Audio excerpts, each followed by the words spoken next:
اعوذ باللہ من الشیطان الرجیم، بسم اللہ الرحمن الرحیم۔ حضرت مالک بن دینار رحمۃ اللہ علیہ، آپ اپنے زمانے کے بہت ہی مشہور بزرگ گزرے ہیں اور آپ تابعین کے زمانے کے تھے۔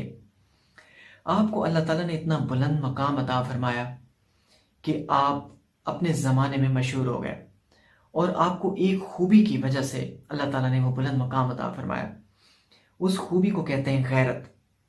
غیرت عام انسانوں کے نزدیک تو اس کو کہتے ہیں کہ جس انسان کو بہت زیادہ اپنی عزت کی فکر ہو، جس کو اپنی بہت زیادہ عزت کی پرواہ ہو، اس کو بڑا غیرت مند انسان ہم عام طور پر معاشرے میں سمجھتے ہیں۔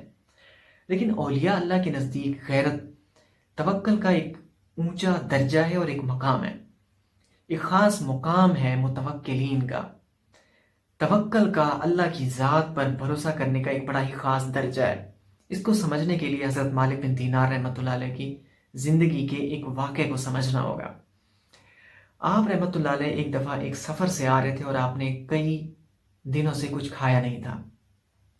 کافی زیادہ آپ کو اپنے جسم میں کمزوری محسوس ہو رہی تھی۔ آپ بازار سے گزر رہے تھے اور ایک فروٹ والے کی دکان کے سامنے سے گزرے۔ آپ کی نظر پڑی انجیروں کے اوپر، جن کو ہم فگس کہتے ہیں، انجیر۔ آپ کے دل میں خیال آیا کہ میں یہ انجیر خرید لوں اور کچھ کھا لوں تو مجھے کچھ انرجی مل جائے گی آگے سفر کے لیے، لیکن آپ کے پاس پیسے نہیں تھے۔ تو آپ نے نیچے پیروں میں دیکھا تو آپ کو اپنے جوتے دیکھ کر ایک خیال آیا کہ میں یہ جوتوں کے بغیر بھی تو سفر کر سکتا ہوں، تو لیکن کھایا کچھ نہیں ہے، تو اس لیے میں جوتوں کے بدلے کچھ انجیر لے لیتا ہوں۔ تو انہوں نے جوتے اتارے، دونوں ہاتھ میں لیے اور فروٹ والے کی دکان کے اندر چلے گئے۔ تو اس نے جوتوں کی کنڈیشن کو دیکھ کے انجیر دینے سے انکار کر دیا۔ آپ کا دل اس وقت کتنا ٹوٹا ہوگا ہم اندازہ بھی نہیں کر سکتے، لیکن انہوں نے جوتے نیچے رکھے، پیروں میں لے پہن کے، اور آپ چل دیے دکان سے باہر۔ باہر سبزی والا یہ منظر دیکھ رہا تھا دکان کے باہر۔ وہ فوراً اندر آیا اور اس نے کہا کہ فروٹ والے سے، وہ شاید دوست ہوگا اس کا، سبزی فروٹ والے کا، تو اس نے کہا کیا تم جانتے ہو یہ کون ہے جو ابھی گزرے ہیں؟ اس نے کہا نہیں۔ کہا کہ یہ مالک بن دینار ہیں۔ تو مالک بن دینار کا نام سن کے وہ پریشان ہو گیا کہ یہ میں نے کیا کیا ہے۔ تو اس فروٹ والے کا ایک غلام تھا، اس نے غلام کو فوراً انجیر ایسے ہاتھوں میں اٹھائے، اس کی جھولی میں ڈالے، کہا کہ خدا کے واسطے جاؤ ان کو مناؤ، اگر تم یہ انجیر ان کو راضی کر کے دینے میں کامیاب ہو گئے تو میں تمہیں آزاد کر دوں گا۔ اتنے میں مالک بن دینار رحمۃ اللہ علیہ اپنے شکستہ دل کے ساتھ تشریف لے جا رہے تھے۔ ان کے دل میں کچھ باتیں چل رہی تھیں اور وہ غلام ان تک پہنچ گیا۔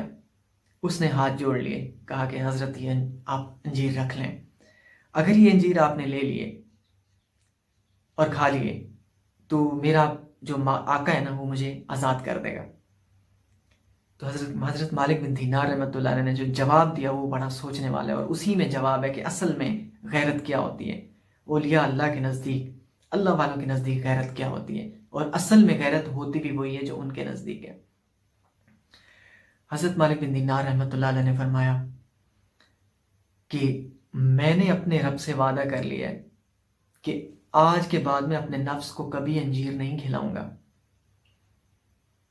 اس لیے اب میں یہ نہیں لے سکتا اور اپنے رب کے ساتھ کیا ہوا وعدہ نہیں توڑ سکتا۔ اور آپ انجیر لیے بغیر چلے گئے۔ سوچنے کی بات یہ ہے کہ حضرت مالک بن دینار رحمۃ اللہ علیہ انجیر ایک دفعہ نہیں ملے یا انکار ہونے پر انہوں نے آخر ایسا وعدہ کیوں کیا اپنے ساتھ؟ اللہ والوں کے جو دل اور دماغ ہوتے ہیں نا وہ بہت الرٹ ہوتے ہیں، وہ اپنی زندگی میں ہونے والے ہر واقعے پر ایک اینگل سے سوچتے ہیں۔ وہ اینگل کیا ہے؟ ہر چیز من اللہ ہے، ہر چیز اللہ کی طرف سے ہو رہی ہے۔ اگر مجھے کچھ ملا ہے تو اللہ دینا چاہتا تھا تو ملا ہے، کچھ نہیں ملا ہے، کسی جگہ سے انکار ہو رہا ہے، تو اولیاء اللہ ان خواہشوں کے پیچھے ناجائز راستے استعمال نہیں کرتے ان کو اچیو کرنے کے، جیسے دنیا دار لوگ کرتے ہیں، بلکہ وہ فوراً اس بات میں سوچنے اور غور و فکر کرنے کی کوشش کرتے ہیں کہ آخر اس چیز پہ انکار کیوں ہوا ہے اور اللہ تعالیٰ مجھے یہ چیز کیوں نہیں دینا چاہتا ہے۔ اور وہ فوراً اللہ تعالیٰ کی رضا تک پہنچ جاتا ہے۔ جب حضرت مالک بن دینار رحمۃ اللہ علیہ نے اپنے اس واقعے پر اس اینگل سے سوچا کہ آخر اللہ تعالیٰ مجھے کیوں نہیں دینا چاہتا تھا، یا اللہ کی طرف سے انکار کیوں ہوا اس چیز پہ، خدا نے مجھے کیوں روکا اس چیز سے، تو ان کے ذہن میں یہ بات آئی کہ میں نے غیر سے امید کیوں لگائی، میں نے فروٹ والے سے پیسے نہ ہونے کے باوجود یہ امید کیوں لگائی کہ یہ مجھے دے دے گا۔ اب یہ عام انسان اس طرح نہیں کر سکتا، ایک مقام ہوتا ہے تبھی انسان ایسا سوچتا ہے کہ مجھے اللہ تعالیٰ نے غیر کی طرف متوجہ ہونے سے اور غیر سے امید لگانے پر اللہ تعالیٰ نے مجھے روکا ہے۔ انہوں نے اپنے نفس کو ہمیشہ یہ یاد دلانے کے لیے کہ آئندہ کبھی غیر سے امید نہیں لگانا، آپ نے اتنی سخت قسم کھائی کہ میرے نفس کو انجیر پسند ہے، میں اس کو پوری زندگی نہیں کھلاؤں گا، تاکہ اس کو پوری زندگی یاد رہے کہ کبھی غیر سے امید نہیں لگانی ہے۔ غیر سے امید نہ لگانا، اولیاء اللہ اس کو غیرت کہتا ہے۔